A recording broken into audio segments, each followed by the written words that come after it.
Tajuk renungan kita pada hari ini bertajuk Terah.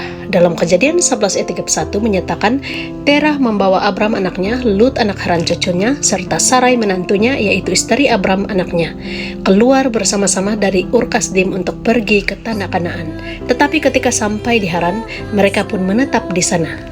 Walaupun tidak ada catatan mengenai Tuhan yang memanggil Terah untuk keluar dari Ur dan pergi ke Kanaan, dia memang berniat untuk pergi ke tanah yang subur itu bersama seluruh keluarganya, semua orang kecuali anaknya Haran yang meninggal di Ur. Laluan yang biasa digunakan dalam perjalanan dari Mesopotamia ke Palestina adalah melalui kawasan utara Sungai Efrat, Syria, dan kemudian ke selatan melalui lembah Orontes ke Kanaan. Terah dan keluarganya berjalan melalui perjalanan ini. Ia memang perjalanan yang panjang, berjalan kaki maupun menaiki unta. Pada masa itu karavan akan pergi dan kembali melalui jalan itu, sementara perompak menunggu di sepanjang jalan.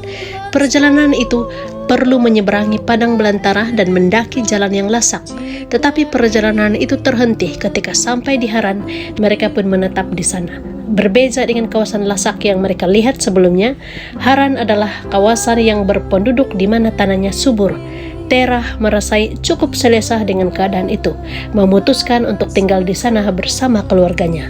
Walaupun Terah coba untuk pergi ke tanah perjanjian, dia hanya sampai di Haran di Syria. Setelah Terah mencapai usia 205 tahun, meninggallah dia di Haran. Ayat 32. Pengakhiran yang menyedihkan. Orang yang sepatutnya pergi ke Kanaan mati di tengah perjalanannya karena dia berhenti dan menetap. Perhatikan bagaimana keluarga Terah terpengaruh dengan keputusannya. Anaknya Nahor juga menyukai tempat itu dan menyadari banyak kelebihannya. Dia juga memilih untuk tinggal di Haran dan menjadikan keluarga berpecah belah.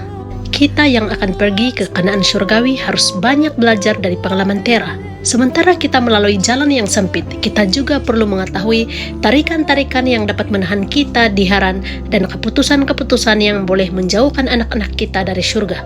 Semoga kita selalu ingat bahwa kita hanya orang asing dan musafir di muka bumi ini. Ibrani 11 ayat 13. Demikianlah renungan kita pada hari ini. Tuhan memberkati.